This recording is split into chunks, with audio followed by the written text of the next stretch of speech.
आप देख रहे हैं सिटीजन वाइज, मैं उषा। सिटीजन वाइज में वक्त है दिन भर की कुछ खास खबरों पर नजर डालने का। तो आइए देखते हैं क्या है जी खास खबर में। सीए कानून को लेकर बीजेपी के मंत्री अश्विनी चौबे ने कहा है कि दीदी की दादागिरी नहीं चलेगी, ये पूरे देश का कानून है। प्रेम कुमार ने कहा है कि लालू के राज वाला जंगल राज बंगाल में भी हो रहा है, जहां लोकसभा चुनाव के बाद बंगाल की दीदी का सफाया होगा और सीए कानून लागू होगा। जीवन कुमार बोले हैं कि बंगाल में महिला होकर महिलाओं पर कर रही है अत्याचार। कि हम सीए लागू नहीं होने देंगे बंगाल में। भाई देखो, हमने पार्लियामेंट के अंदर इस कानून को पास किया था और आज आदरणीय प्रधानमंत्री नरेंद्र भाई मोदी जी ने पूरे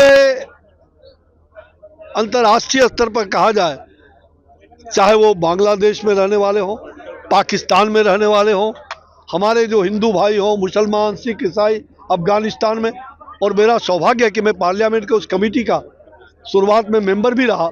हमने जगह जगह जा करके उनका लोगों से साक्षात्कार भी किया और बाद में उनका इंटरव्यू होने के बाद ये पार्लियामेंट को सुपुर्द किया गया। पार्लियामेंट के सुपुर्द करने के बाद सरकार ने इस पर नीति बनाई और नीति बनाने के बाद जो हिंदू हमारे पाकिस्तान में रहते थे और ये रिफ्यूजी बन करके यहाँ रह रहे थे, उनके लिए फिर से प्रधानमंत्री नरेंद्र भाई मोदी जी के नेतृत्व में जो ये सीए का संवैधानिक रूप जो हम लोगों ने दिया है, उसका क्रियान्वयन का आज उन्होंने घोषणा कर दिया है। ये स्वागत योग्य कदम है और पूरे देश की जनता अब वो भारतीय नागरिक के रूप में कैसे जाने जाएं, तो उसमें हिंदू जो अफगानिस्तान से आए, जो बांग्लादेश से आए, जो पाकिस्तान से हिंदुस्तान यहाँ आकर के रिफ्यूजी का जीवन बीत रहे थे, आज उनको भारत की नागरिकता प्रदान होगा। उसमें हिंदू, मुसलमान, ईसाई जो भी लोग आए उनको उसमें मान्यता देने का हमारा। सीएम साहब तो मैंने मान्यता दे रहे हैं, लेकिन दीदी क्यों कह रही है कि हम लागू नहीं होने देंगे? और भाई दीदी कौन होती है? भारत को चलाने वाली।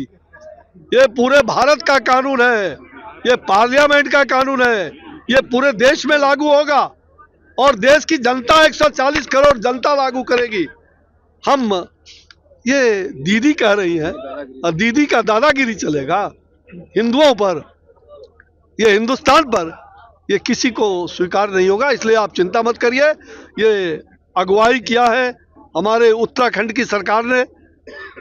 इस कानून को हर राज्यों में कानून पास होंगे और आने वाली जो पीढ़ी है, जो हमारी पीढ़ी है, पीढ़ी दर पीढ़ी, वो भारत के अंदर हिंदुत्व की जो बात थी, जो हिंदू नागरिक भटकते थे, अधिकांश उसमें हिंदू थे और भी अन्य मूल के लोग थे, उसमें मुस्लिम भी है, ईसाई भी है, उन सब को जो रिफ्यूजी जीवन जी रहे थे, उसका डेडलाइन जो था, उसके बाद उन सबको भारतीय नागरिकता प्रदान की जाए। विनाश काले विपरीत बुद्धि जाकर के पूरे देश में माननीय मोदी जी का लहर चल रहा है।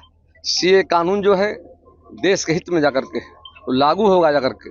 हमारा मानना है लोकसभा चुनाव के बाद निश्चित तौर पर बंगाल की सरकार भी जिस तरह उनका जो बातें आ रही हैं, बंगाल में लगातार घटनाएं जो घट रही जाकर के है, संदेश खाली में देखा आपने महिलाओं पर कितना अत्याचार हुआ, तो लगातार मैं देख रहा हूँ कि इस तरह से लोग मारे जा रहे हैं। फिर से लगता बिहार की तरह जो लालू के राज में जंगल राज हुआ करता था बिहार में, वहाँ महाजंगल राज आ गया है, उसका खात्मा होने वाला जाकर के है। सरकार की उल्टी गिनती शुरू हो गई है। जनता पर भरोसा है आने वाले लोकसभा चुनाव में सभी सीटों पर भारतीय जनता पार्टी में विजयी होगी जाकर के, उनका सफाया होगा। जब हमारी सरकार बनेगी हम लागू करेंगे। बिहार में महिलाओं के साथ अन्याय कर रही है केंद्र सरकार। आरजेडी महिलाओं को सम्मान देते हुए एमएलसी में 3 पद दिया। हमने लोकसभा में नारी वंदन अधिनियम जो वर्षों से अटल बिहारी वाजपेयी की सरकार में लाने का प्रयास हुआ था, यही आरजेडी के लोगों ने विधेयक को फाड़ने का काम किया था जाकर नंबर 1। और हमारी पार्टी महिलाओं को सम्मान करती है, आधी आबादी महिलाओं की जाकर के। नारी वंदन अधिनियम के माध्यम से आने वाले समय में देश का जो लोकसभा हमारा होगा, विधानसभाएं होगी, 33% आबादी उनकी होगी। हम पंचायती, जब बिहार में एनडीए सरकार बनी थी, आपको याद करना चाहता हूँ 2006 में 50% महिलाओं को हमने पंचायती राज्य में निकाय के चुनाव में आरक्षण देने का काम किया है और आने वाले समय में लोकसभा विधानसभाओं भी सबको सम्मान देने का काम किया। लेट हो गया है और इसको तो लागू होना ही चाहिए था। भारत के रिसोर्सेज पे मतलब अन्य लोगों का अधिकार तो है नहीं, और इसके माध्यम से जो अन्य लोग हमारे रिसोर्सेज का इस्तेमाल कर रहे हैं और हमारे लोग भूखे जो कहते हैं कि हमारे लोग कि हमारा रिसोर्स पूरा हमको नहीं मिल पा रहा, तो ये उन लोगों के अधिकार पे पहले जो हमला कर रहे थे, ये उस पर एक जो है एक अच्छा प्रयास किया गया है। और जो रिफ्यूजी लोग हमारे यहाँ रह रहे थे, हिंदू समाज के लोग जो हमारे रिफ्यूजी हमारे यहाँ पहले से रह रहे थे, उनके लिए हम लोगों ने एक रास्ता खोल दिया है और उस रास्ते के माध्यम से अब वो हमारे परमानेंट नागरिक बन सकते हैं। और परमानेंट नागरिक बनने के बाद वो पूरी अपनी विधि व्यवस्था और पूरा देश में जो है देने के लिए कह रहे हैं। ममता दीदी आखिर क्यों इस तरह कह रही है कि हम ये लागू नहीं होने? देखिए, ममता बनर्जी तो पहले ही से मतलब जो है भारत के सोच के जो खिलाफ है। भारत जो है दुनिया के टॉप स्थान पे आना चाहता है, नंबर 1 स्थान पे आना चाहता है पूरा दुनिया में। और भारत के उस सोच, भारत का जो सोच है, पूरे भारत के 140 करोड़ जनता की जो सोच है कि भारत को अमेरिका से भी आगे जाना चाहिए, तो ये सोच उनकी नहीं है। तो उनका जो है पतन होना शुरू हो गया। आप जान लीजिए, संदेश खली जो है, संदेश खली में साबित हो गया कि महिलाओं का शोषण करने का उन्होंने काम किया, एक महिला होकर महिला को कलंकित करने का काम किया। इससे गंदा बात और क्या हो सकता है? तो पूरी जनता देख रही है, पूरा देश देख रहा है और उनका पतन होना शुरू हो गया है। वो हिंदुओं के खिलाफ जो आक्रामक बयान दे रही है, तो हिंदू समाज का एक एक व्यक्ति, इसका लोकसभा इलेक्शन आने वाला है, एक एक व्यक्ति इसका बदला लेगा।